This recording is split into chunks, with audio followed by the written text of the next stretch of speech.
કાઠિયાવાડી ખાવાનું મન થયું તો આપણે મસ્ત મજાનું કાઠિયાવાડી પર જ જમવા લઈને આવી ગયા. કા બરાત?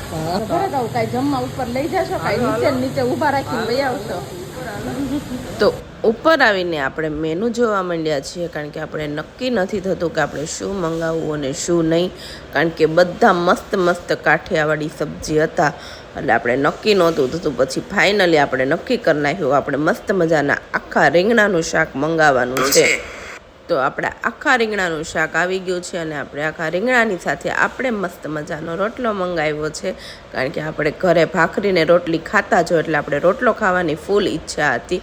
અને ભરતે મસ્ત મજાનું સબ્જી લઈ લીધું છે અને એને શું કહેવાય સબ્જીની સાથે રોટલી મંગાવી છે, કારણ કે એને રોટલી અને ભાખરી જ ભાવે છે, રોટલો નથી ખાતા. અને મસ્ત મજાનું છેલ્લે આપણે ડીઝર્ટ મંગાવ્યું છે ચૂરમું, જે આપણને બિલકુલ સારું ન લાગ્યું. હવે બિલ દઈને આપણે જવા દઈએ ઘરે. અને આ બ્લોગ ફૂલ અમારી ચેનલ પર આવી ગયો છે, જાનું ભરું બ્લોગ 8485, તો જલ્દી જઈને જોઈ